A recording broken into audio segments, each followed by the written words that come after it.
우리가 지난주에 말씀 이 세상을 살아가는 데에는 계속해서 어려움이 있다 이렇게 말씀을 드렸어요.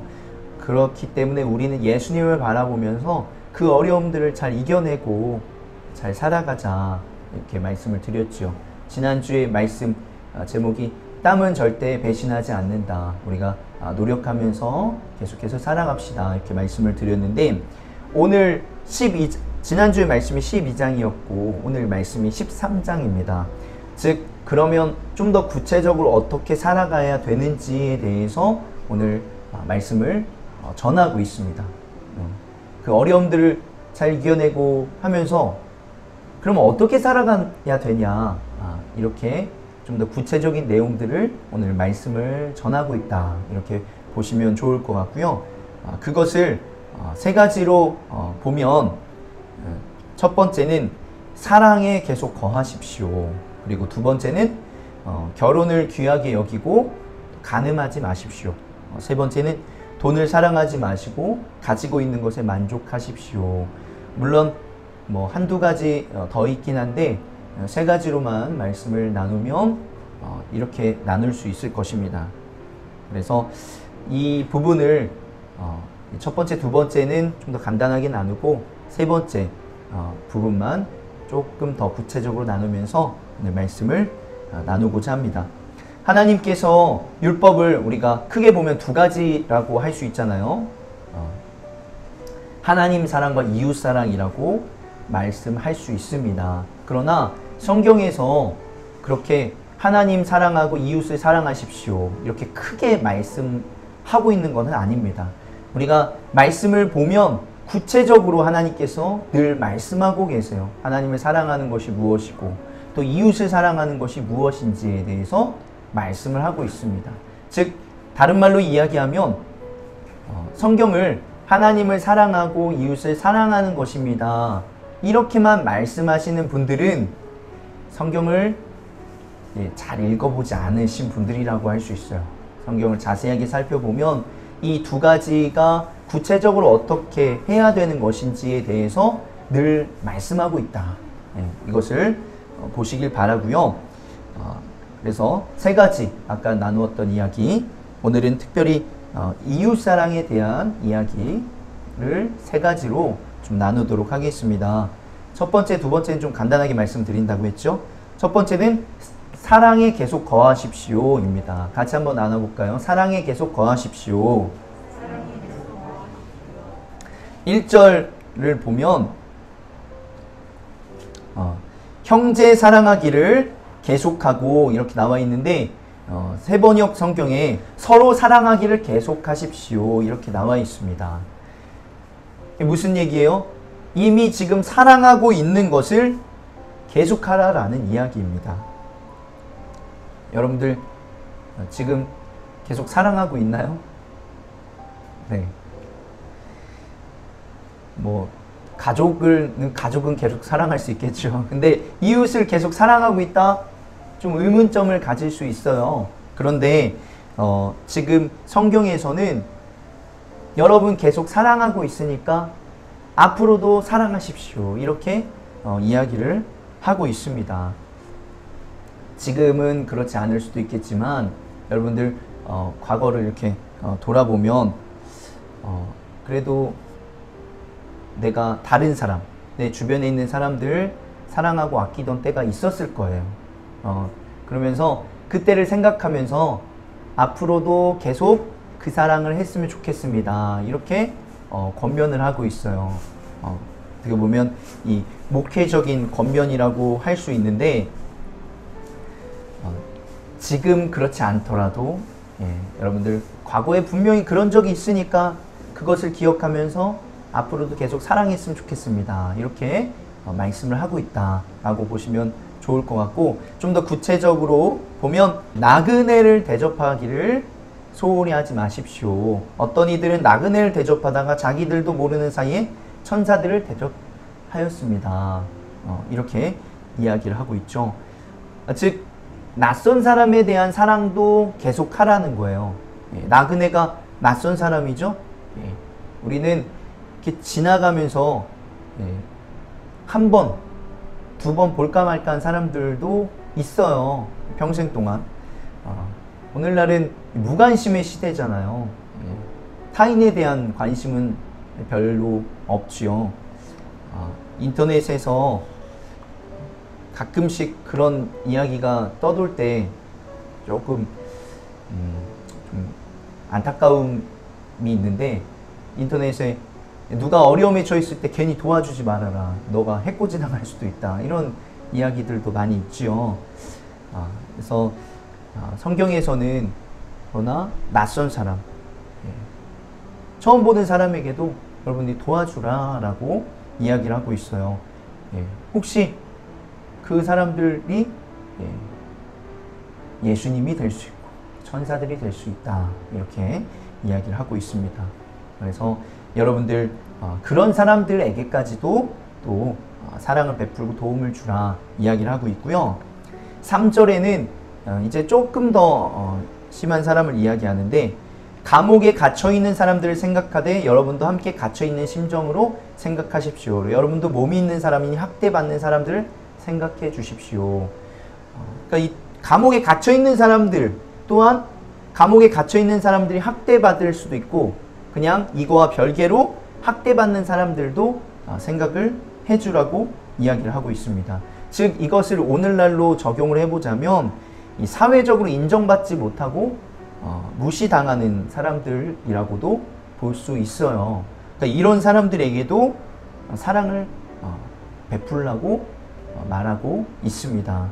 차별 없는 사랑을 어떻게 할 수 있을까요? 이런 분들에게도 어떻게 우리가 사랑을 베풀 수 있을까요?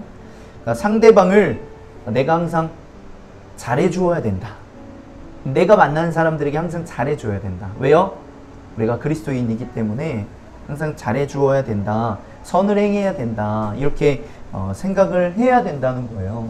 그리고 또 그것의 어떤 일환으로 여러분들이 낯선 사람이나 아니면 이런 감옥에 갔다 온 사람이나 아니면 학대받는 사람들 생각할 때 우리가 선입견을 버려야 돼요. 그래야 그들에게 잘해줄 수 있어요.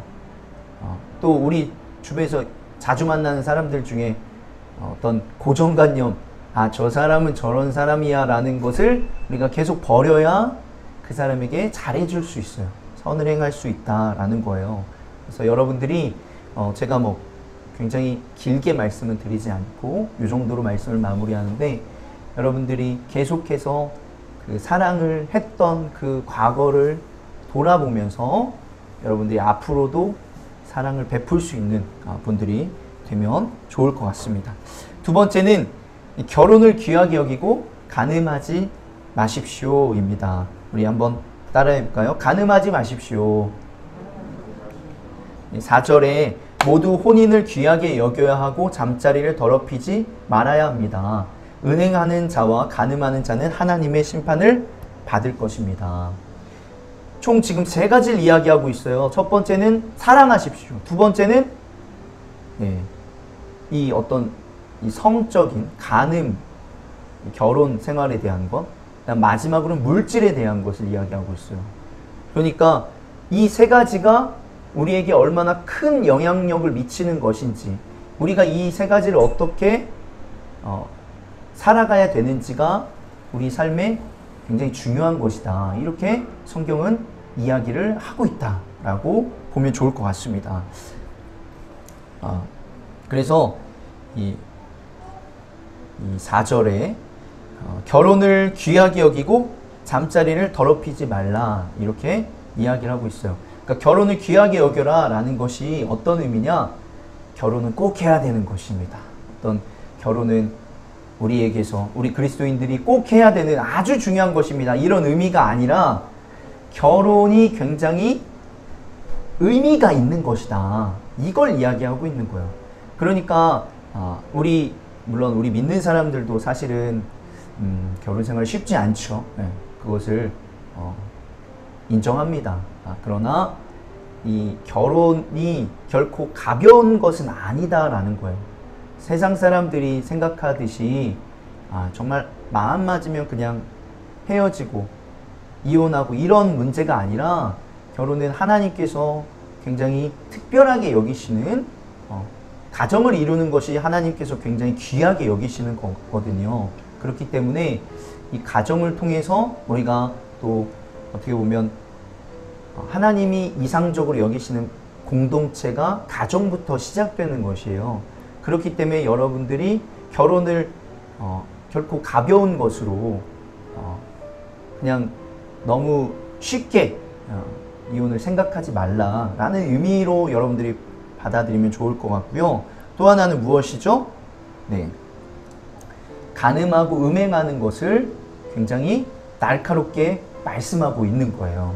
그래서 음행하는 자와 간음하는 자는 하나님의 심판을 받을 것입니다. 예, 오늘날 이런 부분에 대해서 점점점 어떻죠? 예, 점점점 무감각해져요, 세상은. 근데 성경은 이야기합니다. 하나님의 심판을 받을 것이다. 그렇기 때문에 우리들이 이런 부분도 굉장히 민감해야 된다라는 것을 여러분들이 기억하시면 좋을 것 같습니다. 사랑은 아름다운 거지요. 특히 남녀 간의 사랑. 하나님께서 이렇게 어떻게 보면 이 자연적인 본능에 가까운 그 사랑인데 굉장히 아름다운 것입니다. 그런데 그 아름다운 사랑이 어떻게 해요? 더럽히지 않아야 된다. 이렇게 표현하면 좀 너무 센 것일 수 있겠지만 아름다운 사랑이 그대로 아름다운 사랑이 되도록 더러운 사랑이 되지 않도록 하시길 소망합니다. 그래서 이 정도로 첫 번째, 두 번째 나누고 좀 세 번째를 오늘은 좀 나누었으면 좋겠습니다. 세 번째가 무엇이냐면 물질에 관한 것입니다. 이 돈에 관한, 조금 물질이라고 하면 좀 거룩해 보이고 돈이라고 하면 뭐 이렇게 생각하시는 분들 있겠지만 그냥 같은 거라고 보시면 되고요. 그리고 또한 이 물질에 관한 이렇게 설교를 한다고 해서 시험에 들지 않았으면 좋겠습니다.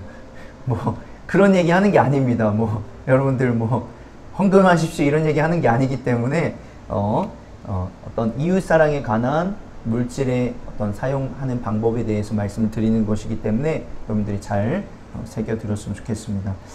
첫 번째는 무엇이냐? 돈의 필요와 힘을 인정해야 된다. 같이 한번 따라해 볼까요? 돈의 필요와 힘을 인정해야 합니다. 제가 굳이 인정해야 된다라고 말씀드리지 않아도 인정하고 계실 겁니다.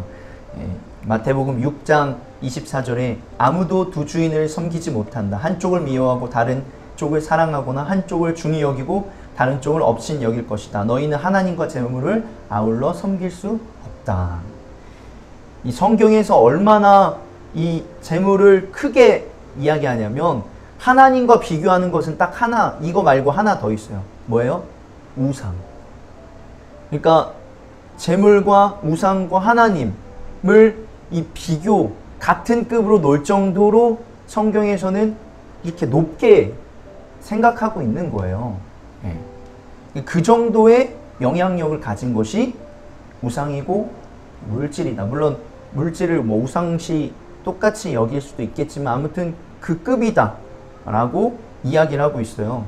그래서 돈의 힘에 대해서 누구나 인정하지요. 그리고 돈 없이 살 수는 없지요. 우리 감리교죠. 감리교는 목회자 이중직, 그러니까 목회를 하면서 일을 할 수 있는 것을 허용했어요. 그만큼 좀 목회가 힘들다라고도 할 수 있겠지만 어쨌든 어떻게 보면 목회, 우리 좀 전통적인 관점에서 보면 이렇게 목회를 하는 것이 사실은 물질이 없어도 할 수 있어야 되는데 이제는 시대가 어느 시대가 된 거예요? 물질이 없으면 목회를 할 수도 없다. 우리 어떤 교회 사역을 할 때도 물질이 필요하다라는 것을 지금 다 인정하고 있는 거예요. 그렇기 때문에 우리는 자연스럽게 어떤 것을 생각하죠? 더 많았으면 좋겠다. 이게 자연스러운 우리의 마음인 거죠. 그래서 우리는 모두 다 돈의 필요와 힘을 성경 근거하지 않아도 다 모두 다 알고 계신다라는 거죠. 두 번째입니다. 두 번째는 돈을 사랑하지 말고 가지고 있는 것으로 만족해야 합니다. 같이 한번 따라해볼까요? 돈을 사랑하지 말고 가지고 있는 것으로 만족해야 합니다. 오늘 말씀에서 보면 굉장히 재미있는 표현, 특별한 표현이 나옵니다. 제가 재밌다고 하는 것은 좀 흥미로운 표현이 나온다는 거예요. 5절, 6절 돈을 사랑함이 없이 살아야 하고 지금 가지고 있는 것으로 만족해야 합니다. 여기까지는 굉장히 어떻게 보면 많이 들었던 말씀이죠. 예. 저희 그 모교회, 제가 모교회 목사님께서 항상 하도 많이 말씀하셔서 기억에 남는 게 세 가지가 있는데 그 중에 이렇게 세 가지를 그냥 다 소개를 해드리면, 하나는 무엇이냐? 새벽 기도에 못 나오시는 분들에게 마음은 원이로되 육신이 약하도다. 항상. 또 두 번째, 다른 분들에게 축복의 어떤 기도를 할 때 영육간에 항상 강건하길 소망합니다. 이렇게 영과 육이 건강하길 소망합니다. 이 성경에 나와 있는 멘트거든요. 그리고 또 이거는 성경에 나와 있는 멘트는 아니네요. 뭐라고 하시냐? 물질이 없는 것은 부족한 게 아니라 불편한 것이다. 물질이 없어도 여러분들 조금 불편하게 그냥 생활하시면 됩니다. 이렇게를 하도 귀에 박히게 말씀하셔가지고 그것을 기억하고 있죠. 오늘날 한국에서 이 외국은 종종 사실 어떤 굶어 죽는 사람들이 있지만 한국에서 굶어 죽는 사람들은 없습니다. 물론 좀 더 이제 구체적으로 보면 상대적 빈곤이 있죠. 그런 얘기하면 사실은 좀 더 회의가 돼야 되고 토론이 돼야 됩니다. 상대적 빈곤을 이야기하지만. 근데 절대적으로 보자면 한국이 이 경제적으로 많이 발달하면서 이 취약계층은 있어도 굶어서 죽는 사람들은 거의 없습니다. 또 나라에서 또 관리를 해주잖아요. 그리고 또 성인이 되어서 건강한 몸만 가지고 있으면 할 수 있는 일들이 많이 있어요. 아까 얘기했듯이 내가 더 많은 건 누리지 못하고, 예를 들어 더 많은 문화생활 하지 못하고 더 많은 여행 못하는 거지, 충분히 생활을 하면서 생계는 유지할 수 있죠. 성경은 그래서 자족하면서 만족하면서 감사하면서 살라고 권면을 하고 있어요. 그런데 10계명에서도 10번째 계명, 욕심에 대한 말씀이죠. 다른 사람의 재물을 탐내지 말아라. 그리고 또 성경에서 뭐라고 하죠? 욕심이 잉태하면 죄가 된다 이야기를 하고 있어요. 그러니까 세상적인 것들은 이 눈에 보이는 것들, 그냥 물질뿐만 아니라 눈에 보이는 것들은 모두 끝이 없어요. 무슨 말이냐? 돈도 마찬가지고 욕심도 마찬가지예요. 내가 가지고 있는 것보다 늘 더 많이 가진 사람들은 있어요. 내가 가지고 있는 것보다 늘 더 좋은 것은 항상 있는 거예요. 나보다 더 잘난 사람들은 늘 있어요. 그렇기 때문에 우리가 이것을 기억하면서 또 나아갔으면 좋겠고요. 오늘 아까 굉장히 특별한 말씀을 한다고 했는데 그 뒤에 보면 뭐라고 나오죠? 주님께서 친히 말씀하시기를 내가 결코 너를 떠나지도 않고 버리지도 않겠다 하셨습니다. 그래서 우리는 담대하게 이렇게 말합니다. 주님께서는 나를 도우시는 분이시니 내게는 두려움이 없다. 누가 감히 내게 손댈 수 있으랴. 이 이야기를 지금 어떤 말씀을 하면서 이야기를 하는 거예요? 물질 얘기하는데 갑자기 무슨 하나님이 안 떠나고 이 이야기를 왜 할까요?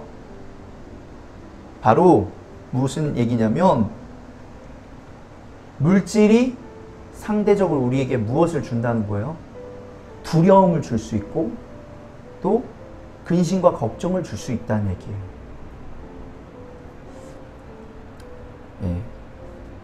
물질이 없는 것이 또 때로는 부족한 것이 나에게 두려움으로 올 수 있다. 그런데 하나님께서는 내가 너를 결코 떠나지도 않고 버리지도 않는다. 그리고 또 하나님께서는 너를 도우신다. 그렇기 때문에 이 물질로 인해서 두려움을 갖지 말고 근심 걱정을 갖지 말아라. 너에게 손 댈 수 없다. 이렇게 이야기를 할 수 있어요. 사실은 많은 사람들이 우리가 자기 스스로 생을 마감하는 사람들의 많은 사람들은 뭐 여러 가지 이유들이 있겠지만 그 중에 다 무엇이 굉장히 크죠? 예, 물질적인 부분이 굉장히 큽니다. 결국은 그 물질에 대한 어려움, 두려움이 나를 공포스럽게 하고 무섭게 만들기 때문에 결국은 그것을 이기지 못하고 극복하지 못하고 죽음으로까지 이겨지게 되는 거죠. 예, 여러분들은 어떨지 모르겠지만 뭐 대출이나 그런 어떤 기한들이 다가오면 굉장히 두려움으로 공포로 나에게 다가올 수 있는 거죠.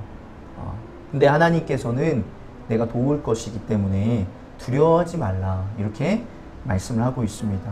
그래서 여러분들이 이 물질에 대한 마음이 두려움이 아니라 감사가 만족할 수 있는 것이 될 수 있기를 간절히 소망합니다.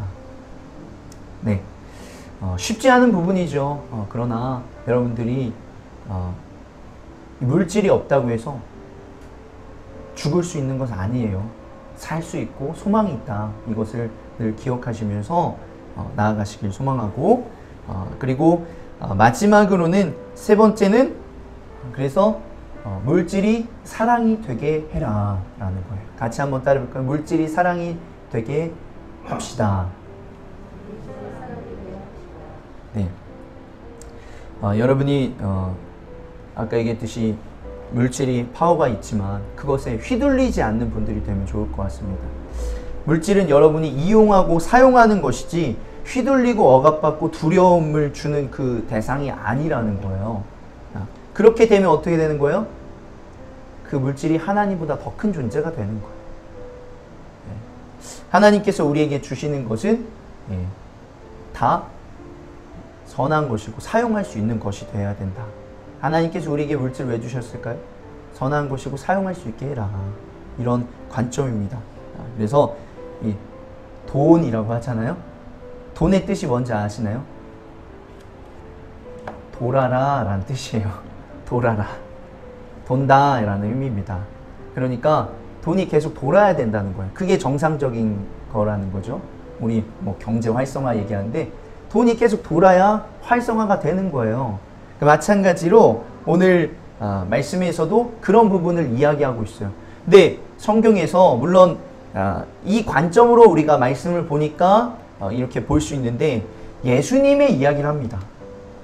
그러니까 예수님께서 자기 피로 백성을 거룩하게 하시려고 성문 밖에서 십자가 고난을 봐주셨다는 거예요. 그러므로 우리도 진영 밖으로 나가 그에게로 나가서 그가 겪으신 치욕을 짊어집시다. 우리가 십자가 고난하면 어떻게 표현을 하죠? 지난주에는 이제 또 다른 표현을 했지만 그 십자가 고난하면 우리가 예수님의 희생과 사랑이다. 이렇게 이야기를 하잖아요. 그러니까 이 관점으로 지금 물질에 대한 것을 이야기하자면 우리가 사랑한다면 물질로 사랑의 희생을 해야 된다라는 거예요. 예수님께서 십자가의 그 사랑, 고난을 받으신 것, 그것은 희생이기 때문에 우리도 역시 사랑한다면 다른 사람들을 위해 내 물질을 희생해야 된다. 이렇게까지 볼 수 있다는 거예요. 그러면서 16절에 보면 선을 행함과 가진 것을 나누어 주길 소홀히 하지 마십시오. 하나님께서는 이런 제사를 기뻐하십니다. 우리가 삶의 예배 얘기하는데 제사라고 표현을 합니다. 선을 행하고 가진 것을 나누어 주는 것을 제사라고 이야기를 하는 것이에요. 즉 선을 행하는 것, 가진 것을 나누어 주는 것이 예배라고 볼 수도 있다. 이렇게 이야기를 하고 있어요. 다른 사람들에게 우리가 선을 행하는 것, 또 나누어 주는 것을 물질만 사실 생각하지 않을 수 있죠. 여러 가지를 생각할 수 있어요. 근데 가장 기본적으로는 우리가 무엇을 생각하죠? 어쨌든 물질이 들어가지 않는 경우가 없어요.